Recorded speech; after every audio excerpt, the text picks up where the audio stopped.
Je suis Afshin Ratansi, bienvenue dans Going Underground, émission qui va sans doute avoir encore plus de spectateurs après notre interview du conseiller de la Maison-Blanche pour le coronavirus, le professeur Scott Atlas. Les critiques des médias traditionnels et les excuses d'Atlas pour nous avoir accordé cette interview n'ont pas empêché quelqu'un de nous rejoindre en plateau alors que les électeurs ont voté pour leur président. L'avocat personnel de Donald Trump et ancien maire de New York, Rudy Giuliani, me rejoint par Skype. Rudy, bienvenue dans Going Underground, c'est notre émission spéciale consacrée à l'élection. Pourquoi, selon vous, les élections d'aujourd'hui sont-elles les plus importantes de votre vie? J'estime qu'il y a une nette différence entre les directions que les deux candidats feront prendre à notre pays. Donald Trump le mènera vers une liberté d'entreprise et une croissance continue de notre économie qui, à la veille de la pandémie, a atteint un niveau sans précédent, plus élevé que sous la présidence de tous ses prédécesseurs. Il y avait plus d'emplois, une augmentation des revenus et une croissance économique plus élevée. Et puis soudain, on a été frappé par cette pandémie. Tous les démocrates disaient qu'il fallait s'attendre à 2 ans de récession économique et à un taux de chômage de 25%, que nous n'allions jamais en sortir ou que cela prendrait des années. Et voilà, 3 ou 4 mois plus tard, on voit un taux record de création d'emplois au cours des 3 derniers mois. Chaque mois est un mois record de création d'emplois. La croissance du PIB ces derniers mois a été phénoménale, de 33,3%, ce qui est 3 fois plus élevé que notre record par le passé. Le résultat final est qu'on a déjà rétabli l'économie à 75%. Nous l'avons rétabli davantage que tous nos alliés. Notre économie est bien plus forte que celle de tous nos alliés. Je propose d'examiner... Même si nous avons fait face à la plus forte récession, il y a une chose remarquable concernant Donald Trump. On ne peut pas contester sa maîtrise de l'économie, de ce domaine. Peu de gens le contestent. Biden n'a jamais plongé dans les problèmes économiques et il a des idées infantiles. Par exemple, que l'augmentation des impôts contribuera à la croissance économique, ce qui est ridicule. Eh bien, nous examinerons ça un peu plus tard. Mais avant même que le Covid n'anéantisse les progrès économiques que l'administration Trump dit avoir réalisés, il me faut demander cela au sujet de l'ombre de la Russie. Alors même que des enquêtes ont démontré qu'il n'était pas un agent russe, comment se fait-il que ses collègues et vous-même ayez été incapables de faire passer ce message ? Pas seulement au Royaume-Uni, mais aussi dans les États qu'il va sans doute perdre cette nuit. D'abord, il va gagner. Il va obtenir une victoire surprenante. Une des raisons pour lesquelles ce message n'est pas passé, c'est que 80% des médias sont de manière totalement maniaque anti-Trump, au point que cela confine à la pathologie. Regardez la censure qui a été imposée sur le disque dur et les milliers d'emails et SMS d'Hunter Biden.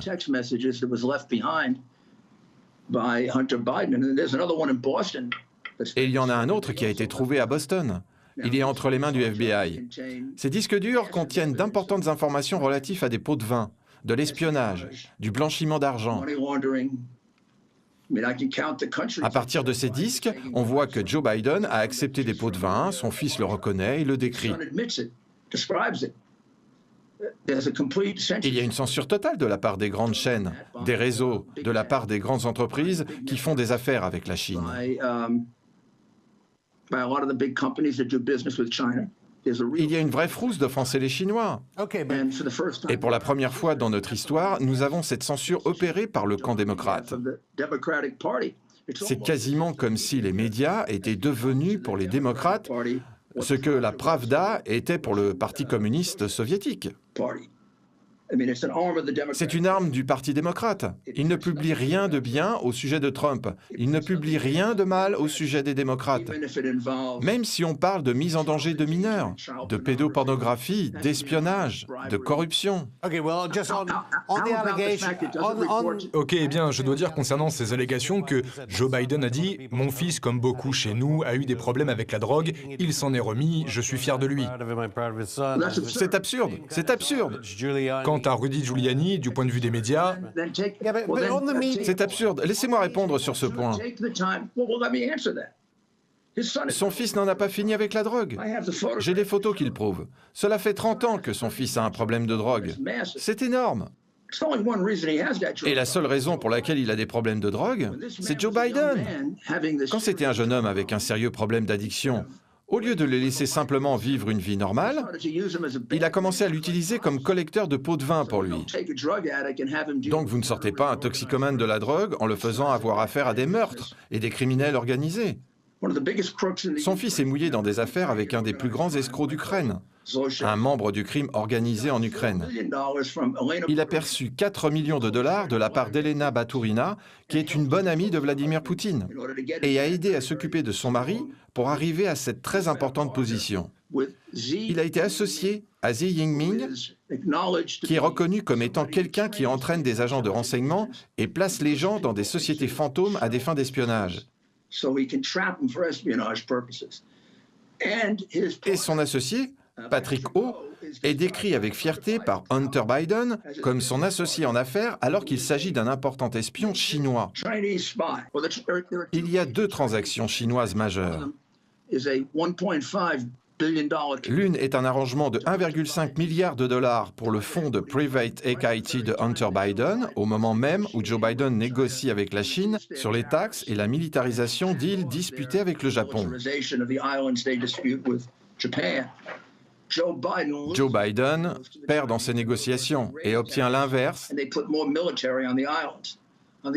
Mais d'un autre côté, Hunter Biden reçoit une lettre 8 jours après leur retour de Chine, affirmant que cette dernière va mettre plus d'1 milliard dans son grotesque fonds de Private Equity, qui n'a jamais généré d'argent, et ensuite il devient associé. Le fils du vice-président, le fils du secrétaire d'État, John Kerry, le fils de Walter Borges, qui est un criminel notoire, et la Banque de Chine. Beaucoup de ces gens-là disent n'avoir rien fait de mal. L'équipe de campagne de Joe Biden dit qu'ils n'ont fait que mener la politique officielle des États-Unis envers l'Ukraine et n'ont rien fait de mal, que les documents fiscaux et financiers de Joe Biden ne montrent aucun signe de transaction d'Hunter Biden. Vladimir Poutine nie toute accusation visant la Russie. Est-ce que le problème n'est pas... Laissez-moi vous répondre sur ce point. Vladimir Poutine ne faisait pas partie de l'accusation visant la Russie. Donc qu'il la nie ou qu'il la confirme, ça ne ferait aucune différence. C'était Elena Baturina, et c'est documenté. Et si quelqu'un avait l'énergie de regarder ses disques durs, et non de les censurer comme le font les médias américains, il verrait que cela est prouvé. Il n'y a rien à dire à ce sujet. Quant à cette déclaration fiscale, les criminels ne mettent pas leur pot de vin sur leur déclaration fiscale. J'ai poursuivi 20 cas de corruption et une centaine de crimes. Je n'ai jamais vu de criminel mettre un pot de vin sur sa déclaration de revenus. Joe est idiot, mais pas à ce point. Cet argent-là se trouve dans des comptes offshore. Les Ukrainiens aimeraient mettre les mains dessus, mais le Trésor américain le bloque depuis 5 ans. Ok, mais est-ce qu'il n'est pas possible... Le fait est qu'on peut voir l'argent arriver sur le compte. Et cet argent n'est pas pour Hunter Biden. Car Hunter Biden est sous crack tous les jours. Vous n'imaginez pas combien de photos il y a de lui, sous crack, sur ses disques. Des centaines de photos. Eux réfutent ces allégations. Mais ne pensez-vous pas, Hunter Biden n'est pas candidat à l'élection. Il suffit de regarder dans le disque dur. Il nie, mais il suffit de regarder. Mais pensez-vous qu'il soit possible... Puis-je finir ce que je suis en train de dire? Bien sûr, allez-y. Ce que je dis, c'est que vous voulez trouver la réponse. Ne me demandez pas à moi. Allez voir dans le disque dur. Je veux dire, je pourrais vous montrer des images maintenant, si vous souhaitez les voir. Je ne suis pas sûr que nos avocats le permettraient. Je vais vous montrer des images, OK? De Hunter Biden sous crack. Cette photo vient de son disque dur.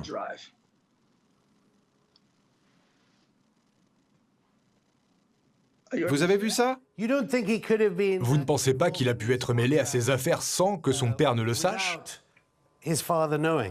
Après tout, on parle de Joe Biden et non de son fils. Eh bien, passons à Joe Biden un instant. Et lisons l'email du 3 janvier 2019, où Hunter Biden dit à sa fille que pendant 30 ans, il a collecté de l'argent pour la famille. Il faut qu'il paie pour les dépenses de la famille, ensuite il faut qu'il en donne la moitié à son père. Donc ça concerne Joe Biden, qui utilise son fils de manière ignoble comme collecteur. Ou peut-être Hunter exagérait les choses, ou parlait de choses que son père ne savait pas. Mais je voudrais aborder la question de la censure. Dans ce cas, pourquoi le fils lui a fait expliquer à son père ce qu'il faisait? On a des SMS dans lesquels il s'occupe de Burisma. On a désormais un témoin, M. Bobolinski, qui est un ancien de la marine, qui a quitté cette dernière de manière honorable et non viré pour prise de drogue, qui dit qu'il y avait des discussions fréquentes entre Hunter et son père concernant l'argent qu'il faisait en Chine, avec les communistes chinois. On peut aussi considérer qu'on s'en fiche. Mais le problème est qu'il n'y a jamais assez de preuves. L'appât du gain a remplacé le patriotisme. La haine a remplacé ce qui était bon pour le pays. Il n'y a aucun doute là-dessus. Et c'est bien le cœur de cette élection. Et les Américains le comprennent. Sur les 3 dernières semaines, les sondages se sont tout à fait inversés. Souvenez-vous que la dernière fois que le président Trump a gagné, il avait un retard de 8 points. Et il a gagné. Et il faut voir l'enthousiasme au meeting de Trump et de Biden. Il est difficile à Biden d'attirer 100 personnes. Trump a attiré 35 000 personnes dans un champ en Pennsylvanie et 25 000 personnes sous la neige dans le Michigan. Les Américains savent à quel point leurs médias sont biaisés. Je voudrais vous poser cette question quant aux médias. Scott Atlas, le conseiller de la Maison-Blanche sur le coronavirus, a vu un de ses tweets supprimé. Vous avez envoyé du contenu au New York Post, Twitter l'a aussi fait disparaître à un moment donné. Ils ont fait disparaître le New York Post, pas moi. Ils ont fait disparaître tout le New York Post. Mais Trump avait 3 ans et demi pour réformer les médias. Il pouvait réformer les médias aux États-Unis sans même parler des entreprises technologiques. Pourquoi ne l'a-t-il pas fait? Mais parce qu'il y a le premier amendement. Ils auraient fait ça. Ils auraient été traînés devant les tribunaux.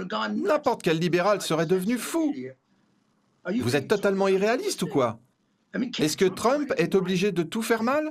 La réalité, c'est qu'un président américain ne peut pas tomber sur les médias comme ça. Rudy Giuliani, je vous arrête là. On revient avec l'avocat du président américain après cette pause. De retour avec l'avocat personnel de Donald Trump, Rudy Giuliani. Trump a menacé Twitter de non plus le considérer comme un réseau social, mais comme un média. C'est ce qu'il voudrait faire, sauf que le Congrès, à majorité démocrate, ne l'aurait jamais validé. Selon vous, combien d'argent Zuckerberg et Twitter versent au Parti démocrate? Des centaines de millions de fonds. Le Parti démocrate leur appartient. Voilà pourquoi ils font ça. Ils n'opèrent aucune censure qui soit favorable à Trump. Leur censure est tournée contre Trump pour faire élire le candidat qu'ils contrôlent, Joe Biden. Si Biden est élu, nous serons soumis à cette censure pendant les 4 prochaines années. Car ils sont de mèche. La raison pour laquelle ils méprisent Trump est qu'il leur dit simplement d'aller se faire voir. Il ne les laissera pas diriger ce pays. Il a perdu certains donateurs pour cette raison. Ils sont venus le voir en disant « Pourquoi n'y allez-vous pas plus doucement avec les géants de la tech ?» Et il les a mis à la porte de son bureau. La réalité, c'est que pour les grandes entreprises technologiques et les grands médias, il s'agit du premier président, qu'ils ne peuvent malmener. Car exactement comme il le dit, ces géants de la technologie et des médias sont l'ennemi du peuple. Quand on prive les Américains d'informations essentielles sur l'élection présidentielle, on n'est pas un vrai journaliste. On n'est qu'un mercenaire de la politique. Voilà ce que Twitter répond. Notre politique est celle des contenus évolutifs. Nous voulons être en mesure de les actualiser, de les ajuster quand on fait face à de nouveaux scénarios ou en fonction des retours importants de la part du public. Ah, vraiment? Pourquoi tous ceux qu'ils censurent sont des conservateurs? Il y a environ un mois, des déclarations de revenus ont été publiées, prétendument celles de Donald Trump. Pour obtenir ça, il aurait fallu le voler. Il n'y a absolument aucune authentification pour confirmer qu'il s'agissait de ces déclarations de revenus. Pas une page signée. Il n'y avait même pas de source anonyme. Et ils ont publié ça. Et quant à ce fameux email, il y a 3 sources enregistrées et cela peut être vérifié en interne. Il s'avère que le FBI a fait des recherches et c'est tout à fait vrai. Pourquoi ces informations sont-elles supprimées, tandis que ces déclarations de revenus sont publiées? Quand Trump a été élu, dans son discours d'investiture, qui, je crois, a été écrit par Steve Bannon, il a parlé de la classe ouvrière américaine, du carnage américain. Ce sont ces raisons structurelles qu'on juge souvent décisives dans sa victoire à la présidentielle aux États-Unis. Selon vous, est-ce qu'il a viré à tort des gens comme Steve Bannon et d'autres qui étaient proches de lui en 2016, qui ont mené sa campagne sur ces questions sensibles des États industriels délaissés? Je veux dire, il a abrogé l'accord de libre-échange nord-américain, il a fait ce que ces États désiraient. A-t-il besoin de plus d'aide? Avait-il besoin de plus de soutien? Il a obtenu des résultats remarquables. Steve est un ami proche et il soutient vraiment le président. Le fait qu'il y ait eu des remaniements au sein de l'administration est tout à fait normal. Je ne vois pas ce qu'il aurait pu faire de plus pour améliorer ses résultats. Grâce à lui, notre économie a atteint son meilleur niveau. Il y a plus d'emplois, les salaires sont plus élevés, les progrès sont énormes pour les pauvres. Le niveau de vie des Afro-Américains n'ont jamais été plus élevé. Les démocrates ont promis aux Afro-Américains le monde et leur ont donné l'assistanat. Trump a promis de s'attaquer à leurs problèmes. Et grâce à lui, des milliers d'entre eux sont sortis de la pauvreté. Beaucoup d'entre eux ont des salaires plus élevés que jamais. Le taux de chômage est le plus bas. Il y a plus d'emplois que jamais. Il bénéficie d'un bon soutien des Afro-Américains maintenant, pour un président américain. Même des rappeurs d'envergure le soutiennent. En fait, pour eux, le Parti démocrate est un parasite qui les maintient dans ce système d'assistance sociale. Et s'ils veulent en bénéficier, ils en sont dépendants. Ceci découle en fait de leur système de pensée socialiste. Eh bien, les chiffres pointaient dans cette direction pendant les dernières années du mandat d'Obama. Mais c'est un fait. Le taux d'individus sans assurance a grimpé sous Trump de 10,9% en 2016 à 13,7% en 2019. L'espérance de vie, qui certes était en baisse déjà sous Obama en 2014, a continué de chuter. Même chose pour les salaires selon l'ethnie. Selon les données du 3e trimestre 2019, le salaire hebdomadaire médian des hommes noirs était égal à 3/4 de celui des hommes blancs. Alors, je veux dire... Oui, mais sous Obama, c'était égal à la moitié. Il a considérablement augmenté sous Trump. Voyez, sous Obama, les Noirs américains ont énormément souffert. Il n'a rien fait du tout pour eux. Depuis Trump, ils ont les salaires et le taux d'emploi le plus élevé, et le taux de chômage le plus faible. Eux aussi, le taux de mortalité a augmenté sous Obama, alors que sous Trump, il a baissé tous les ans, y compris cette année, avec le nombre de victimes du Covid compris. C'est moins que dans les 4 dernières années sous Obama. Tous les ans, il est parvenu à réduire le taux de mortalité, y compris cette année, ce qui semble presque impossible à faire. En plus, quand vous dites sans assurance, ceux qui le sont, c'est parce qu'ils le veulent, parce qu'ils préfèrent ne pas l'être. Ce sont des jeunes, ils ne veulent pas payer. Ils ont le sentiment qu'ils ne se serviront jamais de leur assurance. Donc ils ne veulent pas payer. Et ils ne voulaient pas non plus payer les pénalités imposées par Obama.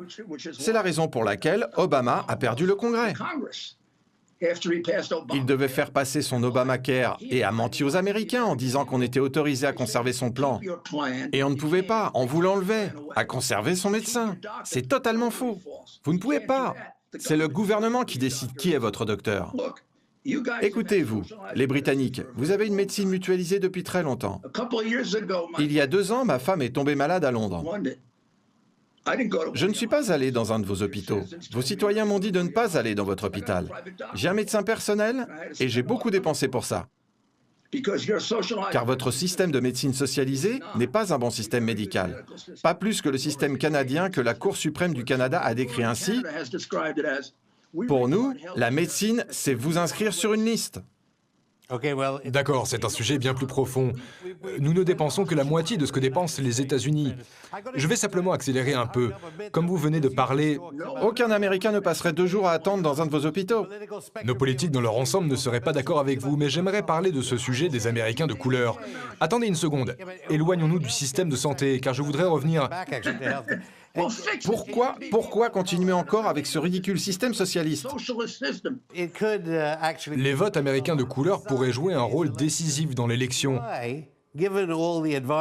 Pourquoi, étant donné tous les progrès qu'ont connus ces gens sous Trump, et d'ailleurs Black Lives Matter a débuté suite à des violences policières encore à l'époque de la présidence d'Obama, alors pourquoi ce mouvement continue-t-il à critiquer l'administration Trump au lieu d'en faire les louanges?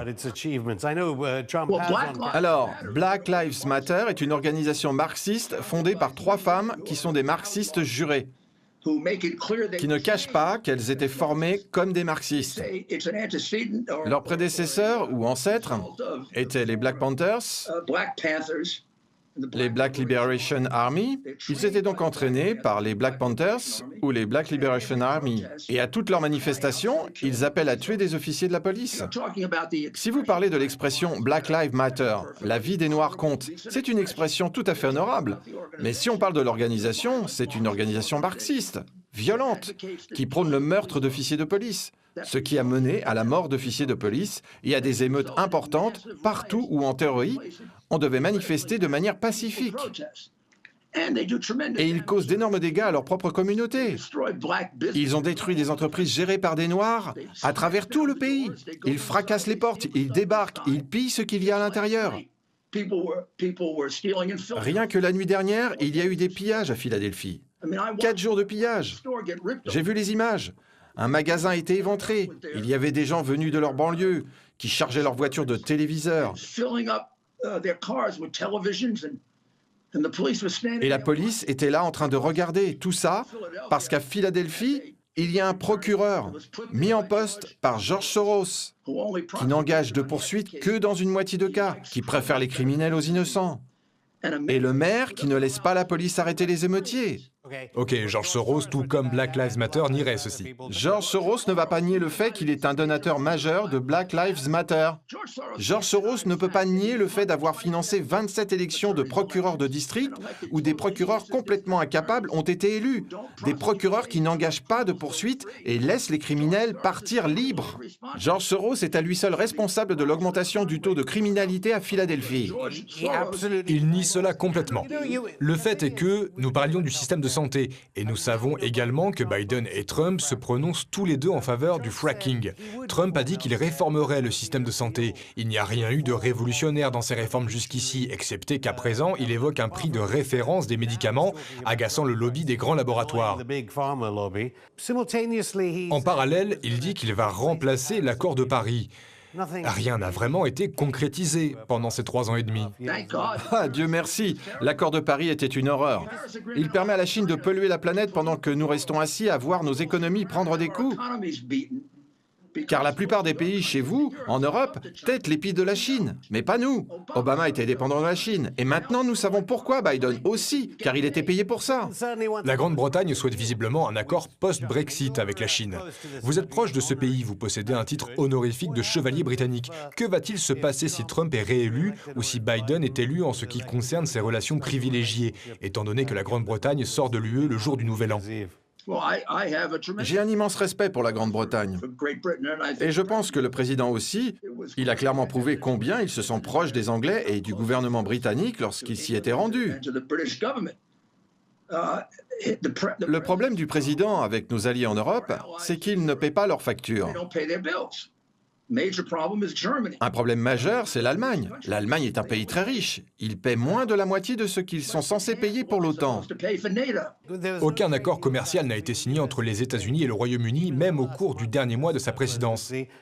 Pensez-vous que Biden signera l'accord avec Boris Johnson beaucoup plus rapidement, dans ce contexte d'un avenir post-Brexit? Seulement si quelqu'un le lit pour lui. Je veux dire, Biden n'a presque plus sa tête. Vous devez le comprendre.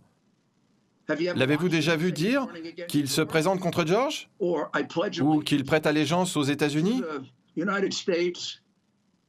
Et tout le reste? Ou le fait qu'il ait confondu sa femme et sa sœur? Le Parti démocrate a des projets pour Joe Biden, c'est sûr. Il y a 2 choses importantes sur la base desquelles ils peuvent le chasser quand ils le souhaiteront. Ils peuvent convoquer 10 psychiatres et dire qu'il souffre de démence parce que c'est vrai. Deuxièmement, maintenant qu'ils ont ce disque dur, qu'ils étaient en train d'utiliser pendant ces 2 dernières semaines, ils peuvent le prendre et ils peuvent lui montrer toutes ces photos qu'il ne veut pas que vous voyez. Mais il le nie. Il y a encore d'autres crimes qui ont été révélés. Vous m'avez posé une question sur cette photo de Hunter Biden. Vous savez pourquoi est-ce pertinent? Parce que la Chine possède toutes ces photos, et encore davantage. Parce que c'est ce que fait la Chine pour extorquer les gens. Vous vous souvenez quand les démocrates étaient tous bouleversés que la Russie puisse avoir des photos de Donald Trump et de sa famille? Eh bien, la Russie a des photos de Biden, tout comme la Chine. Beaucoup de photos, des milliers, très compromettantes. Et le Parti démocrate aussi. Cet homme ne devrait pas s'approcher de la Maison-Blanche. Il s'est trop compromis. Eh bien, il nie qu'il souffre de démence, et pour les Chinois et les Russes, c'est impossible de vérifier. C'est vrai, il nie qu'il souffre de démence. Mais encore une fois, il pense qu'il se présente contre George. Il pense avoir travaillé au Sénat pendant 186 ans. Il confond les noms des gens tout le temps. Il ne peut pas se souvenir des chiffres. Et Nancy Pelosi a l'intention d'assouplir les restrictions si un président souffre d'une maladie mentale ou de problèmes mentaux et qu'il doit démissionner. Elle a dit que cela ne concernait pas Trump. Alors à quoi ça sert exactement? Ne vous inquiétez pas, je ne pense pas qu'il sera élu. Et très brièvement pour finir, tout le monde en Europe va être vraiment surpris parce que les gens ne font qu'écouter notre presse qui est totalement biaisée. Et donc, ils ont une compréhension très irréelle de ce qui se passe dans ce pays. Peut-être que vous êtes au courant de ce qui se passe à New York, peut-être que vous savez ce qui se passe à Los Angeles, mais vous n'avez pratiquement pas la moindre idée de ce qui se passe dans l'Iowa. alors très brièvement pour finir, concernant ces sondages, évidemment, la dernière fois, c'était... À la fin du jour du scrutin, il y avait une différence de 2 points. Et bien sûr, Trump a obtenu la majorité au collège électoral. Cette fois-ci, cela pourrait sans doute être plus compliqué. Pensez-vous que vous allez soutenir officiellement la campagne de Trump si la situation est similaire? Il a 1% d'avance en Caroline du Nord, il a 3% d'avance en Floride. Mais tout ce qui s'est passé ce week-end, c'est ce qu'on appelle un élan. Il y a aussi ce fait que Trump a de l'enthousiasme. Biden n'en a pas. Et il y a une raison qui échappe aux sondeurs. Ils ne savent pas mesurer son enthousiasme. Quand 25 000 personnes sont là pour vous, ça veut dire qu'ils vont voter. Lorsqu'une centaine de personnes sont là pour vous, elles vont voter. Mais il y a une grande différence entre 25 000 et 100. Alors ce sera une grande surprise. Et peut-être ils vont commencer à regarder l'Amérique plus attentivement. Et ils vont arrêter d'utiliser le New York Times et le Washington Post parce que tout ce qu'ils reflètent, c'est une élite très étroite, pas la masse américaine qui est constituée de bonnes personnes qui font fonctionner ce pays et qui le défendent. Rudy Giuliani, merci.